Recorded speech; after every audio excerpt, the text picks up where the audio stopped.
So, Lindsey, I hear the cost of senior living and senior care in the Philadelphia suburbs can be a little bit more than you're expecting. That is true. And it's not just Philadelphia. So I don't want you to just get up and move and find another place. It's pretty much everywhere. So, Yeah. But yes, it's often a little bit of a shock to people when we start talking about costs. Yeah, I'm scared to ask, but I feel like I've got to ask. So I know there's 3 different levels of care, right? Basically, yeah, we can bucket into 3 different groups. Got you. And so, all right, well, just lay it on me. Yeah, let's like, go what are we talking about? Sure.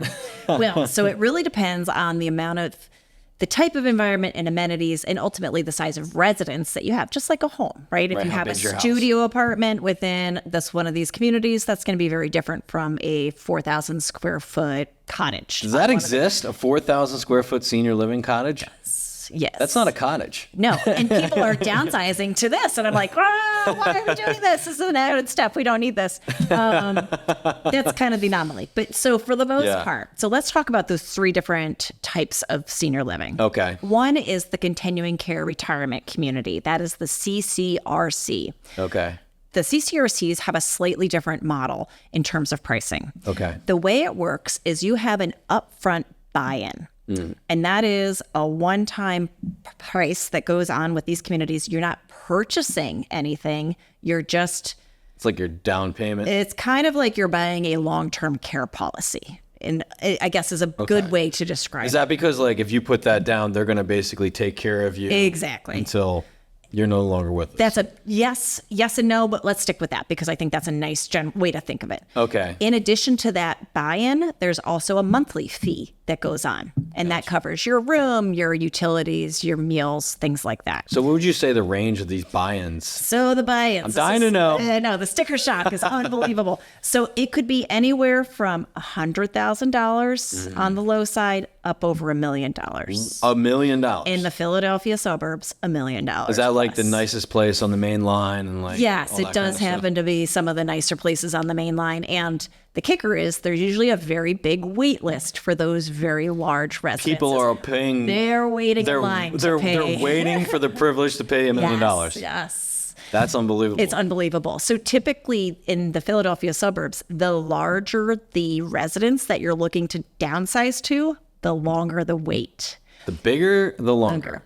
And Because the reason is people are downsizing from 10,000 square foot homes, 7,000 square foot homes, and they don't want to transition to an apartment.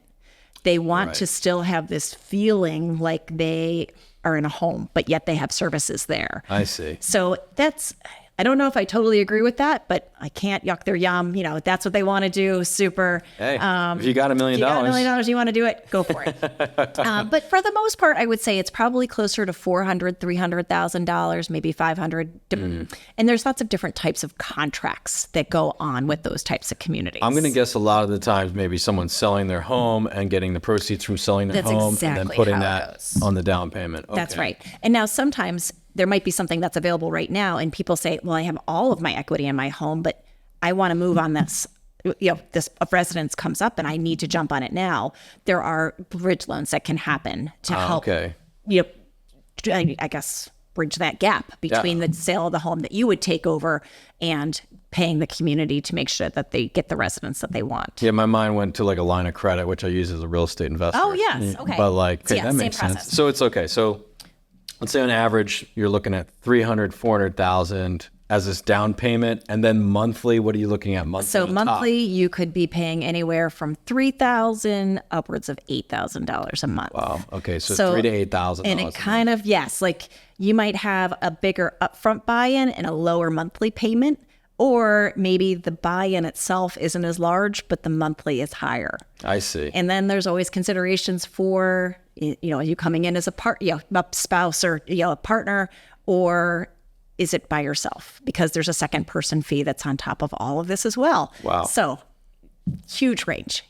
That's really interesting. Yeah, I know, like, it's like COVID happened in 2023 right now. All, you know, inflation, prices are up of everything. Everybody's like, can't believe. Well, I mean, the good news is people's home values are up. Exactly. So it does balance. Yeah. I'm a realtor, so that's what I'd like And to you think want about. them up. Yeah, we want them up. We want to get them up, and we're going to get them as high up for you as when you're making this transition as possible. Exactly. But, okay, so you've got Wow. So, okay, that's one situation. We've got the continuing care retirement community. You got it. Continuing care retirement community. Okay, we got that. That's going to be like somewhere from $100,000 to $1 million buy-in. And if you're paying $1 million, you're going to be on a wait list. So again, we're talking about timing. It's like timing is everything. You got to start thinking about this ahead of time. Exactly. Because you might be on a wait list for years. Right. Is that true? Because those really big, one way to think of it is supply and demand. Those really big residences, or even those that have 3-bedroom, over 2,400 square feet, let's say, there's not a lot of them. And the people that are going into them are independent, right? They're younger, maybe they're 75, 80 years old. And their life expectancy is still another, 10, 15 years. So it's hard to gauge. Yeah, it's not quite like a skilled nursing setting where if people are going in, generally speaking, they may only last about 6 months. So beds turn over a lot more frequently. But in that independent living world, it's harder to gauge. Wow. So the time, that's why you don't have as many places and the people are staying there longer. So we've got that figured out. What's the next one? The next one is personal care or assisted living in Pennsylvania. So there, again, it's going to take into account the size of the residence that you have. And, that could go anywhere from a studio apartment. That could be a shared apartment where you have private living region or private living quarters, but a shared bathroom and kitchenette, and all the way up to a 2-bedroom, 2-bath type of arrangement.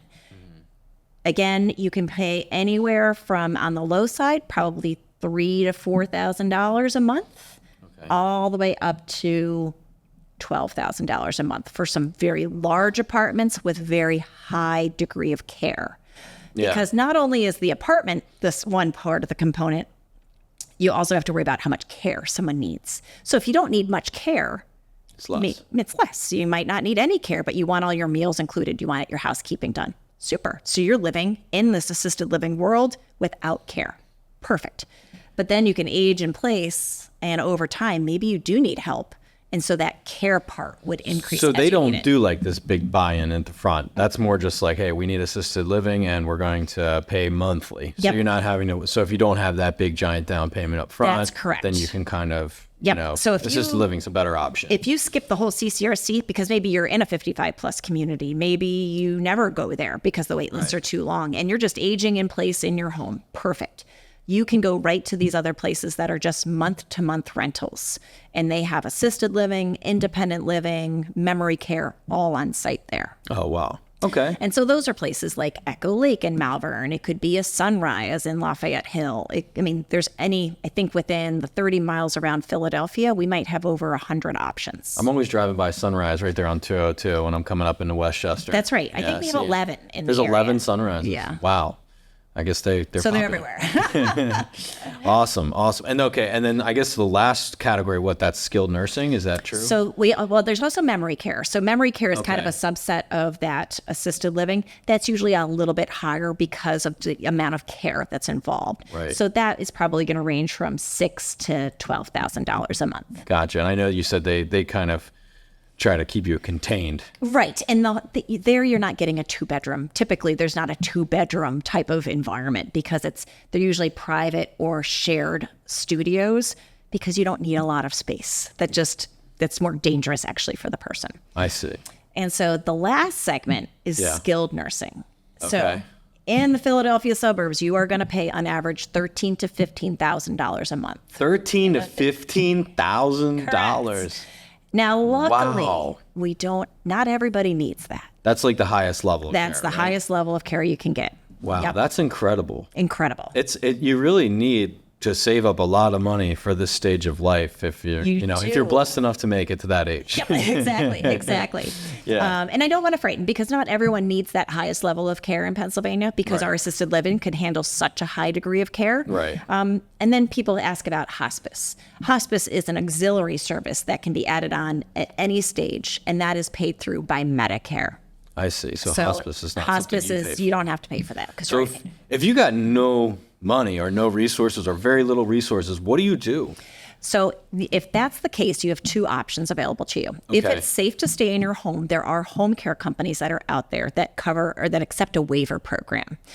So that could be through like Delaware County COSA or the Office of Aging here in Chester County. You can apply for a waiver. Okay. And then several different home care companies will provide certain hours of care in your home.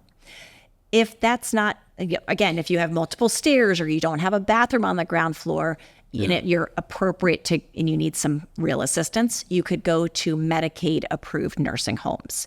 And again, that would be like the Pocopson home in Chester County. The Fair Acres is a Delaware County home. Gotcha. That's like in Media, right? That's in Media. Yeah, I've You been got it. driving by there. Okay. Well, that's interesting. So yeah, it's Mind blowing. It is mind-blowing. So much. So if you're watching this and you're like, I don't know how to navigate all this, Lindsay's here to help. I'm here to help.